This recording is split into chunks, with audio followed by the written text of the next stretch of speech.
Our journey through time and space begins with a single step.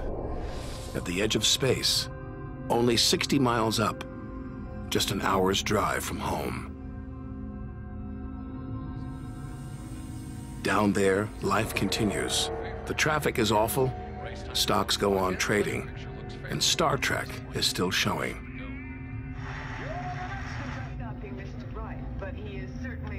The Blue Jays will be without starter Jim Clancy for a couple of weeks. He's having problems this morning. When we return home, if we return home, will it be the same? Will we be the same?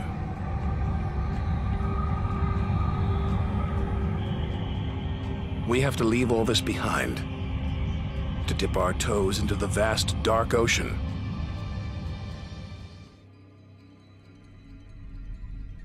The red planet. Unmistakably, Mars. For centuries, we've looked to Mars for company, for signs of life.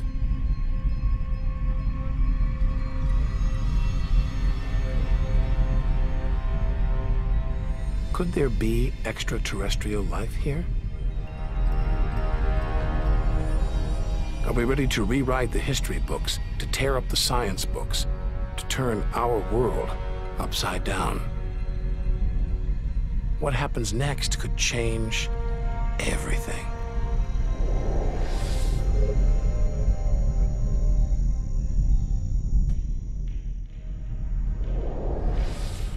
Mars is the planet that most captures our imagination. Think of B-movies, sci-fi comics. What follows? Martians. It's all just fiction, right? But what if there really is something here? Hard to imagine, though, up close. This is a dead planet. The activity that makes the Earth livable shut down millions of years ago here. Red and dead. Mars is a giant fossil.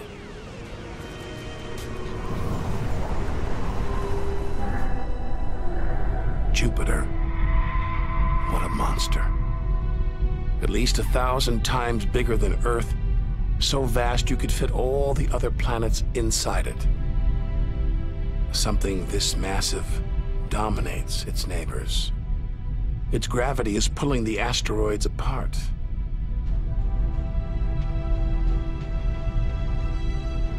And it's breathtaking.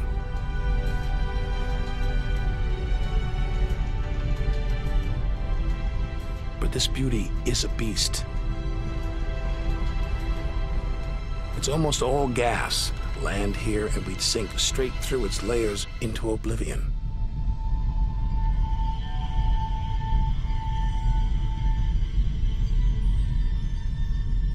And Jupiter's good looks, the product of ferocious violence.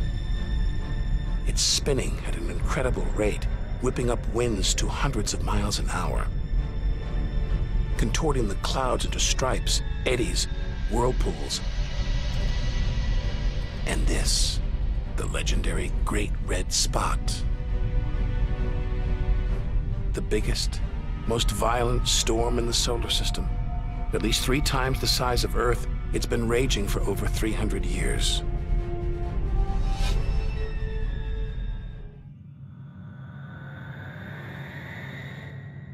It's captivated our imaginations, haunted our dreams. And here it is, spinning before our eyes. Saturn, named for the Roman god who reigned over a golden age of peace and harmony.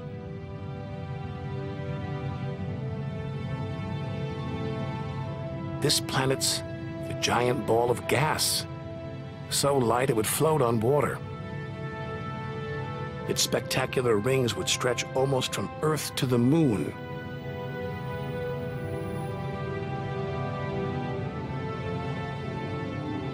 There's the Cassini orbiter. It's picking up ghostly radio emissions, probably generated by auroras around Saturn's poles.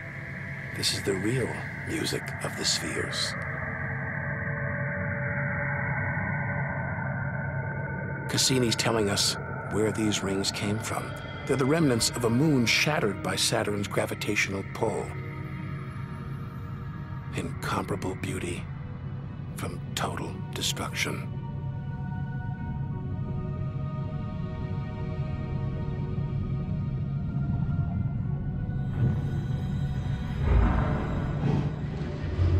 Billions of shards of ice, some as small as ice cubes, others the size of houses.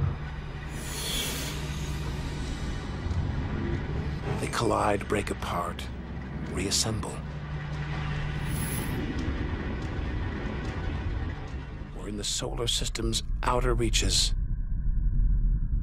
Unseen from Earth, unknown for most of history. It's like diving into the depths of the ocean.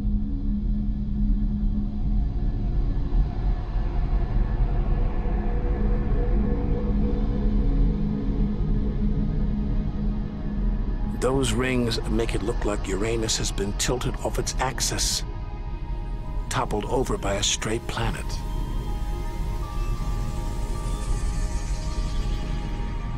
It's eerie out here. Already beginning to feel small, lonely. Maybe this is how we'll feel at the edge of the universe.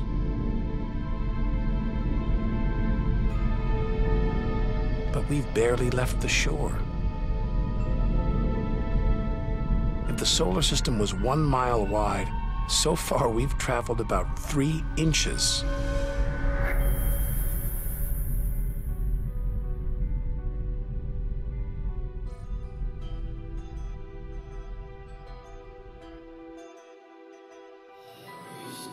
Out of the deep, another strange beast, the god of the sea, Neptune. This world is covered in methane gas, and a storm as big as Earth, whipped up by savage 1,000-mile-an-hour winds. Back home, it's the sun that drives the wind, but Neptune's far away. Something else must be creating these ferocious winds. But what? We know very little about our own solar system.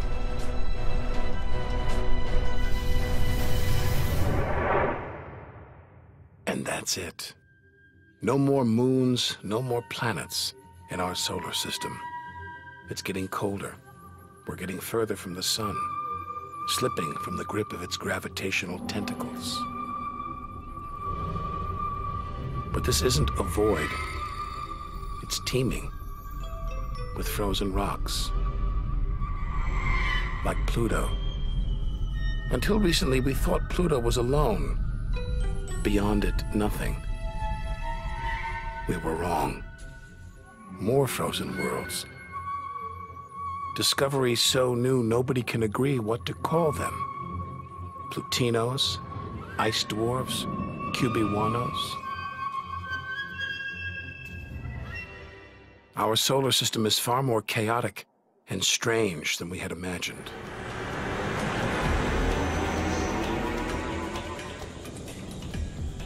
"25 trillion miles from home.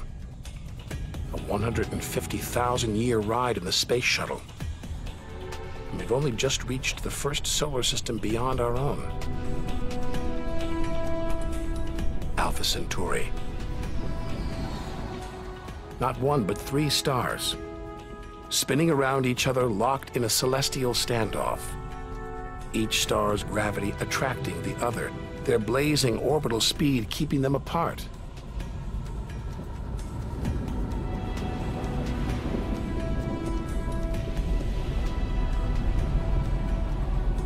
Get between them and we'd be vaporized. Trillions of miles from home. So far that miles are becoming meaningless. Out here we measure in light years. Light travels 6 trillion miles a year, so we are over 4 light years from home.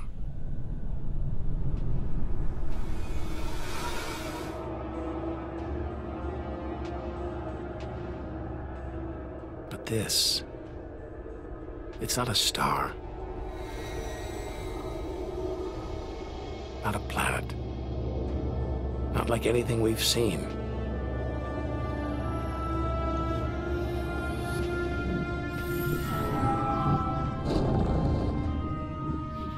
A ghostly specter more than 1,300 light years from Earth.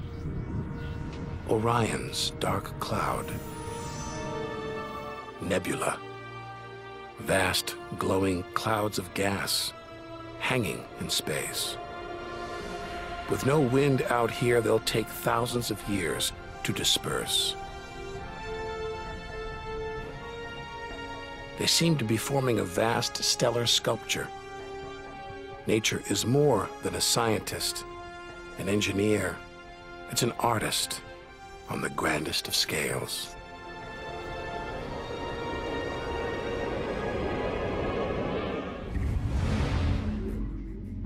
The Andromeda Galaxy, 2.5 million light years away. It's racing through space.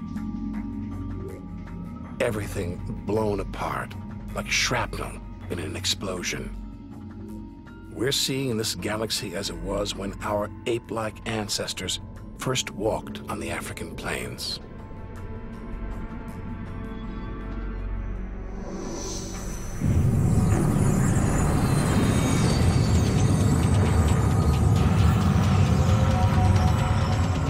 We'll need to go further, go faster.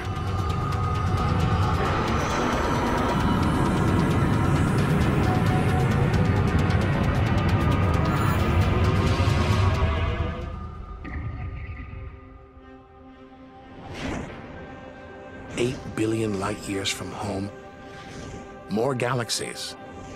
But these look different, ragged, small, close together.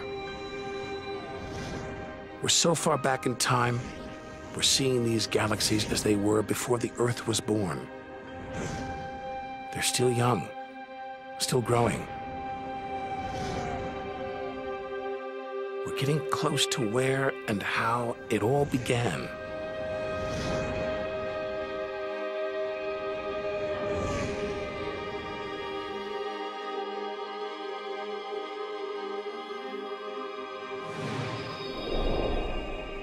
Look at the galaxies now.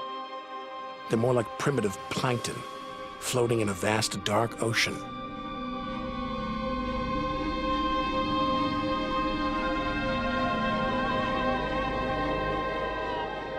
Clouds of dust and gas, dancing, twirling, merging to make embryonic galaxies.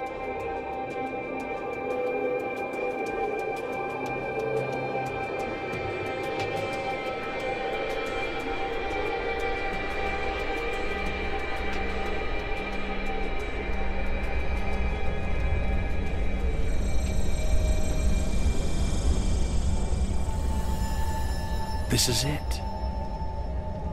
We've made it. The edge of the universe.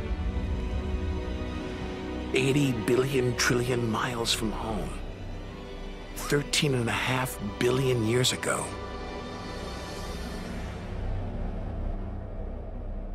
The very instant of the Big Bang, the most violent, most creative moment in history.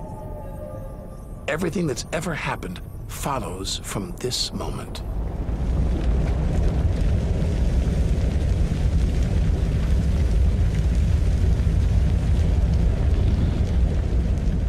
Every religion, every culture has pondered it. But we still don't know what sparked this act of creation, or why. This is where our journey ends, and the universe begins.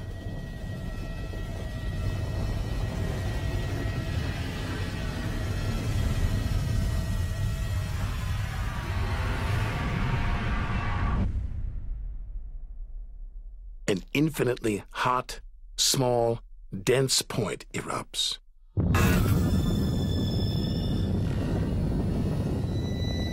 Getting a strange sensation, feeling as though there's something bad out here. A malevolent presence. The one thing we didn't want to encounter. Impossibly black, blotting out the stars behind it. We're staring into the face of extinction. The remains of a giant star. A black hole.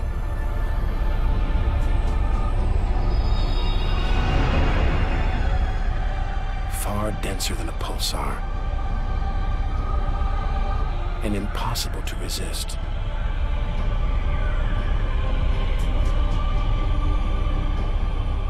Its gravity is so intense not even light can escape.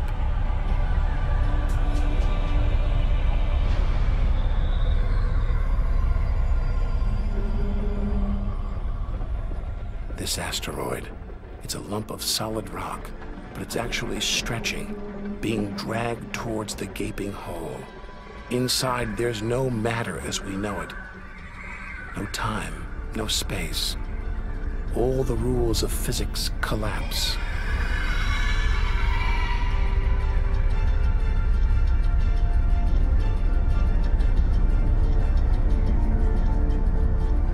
The asteroid is gone. Nobody really knows where. This is the edge of human understanding. There could be millions of black holes creeping around our galaxy, more perhaps than all the stars in the sky. But we wouldn't see them until it was too late.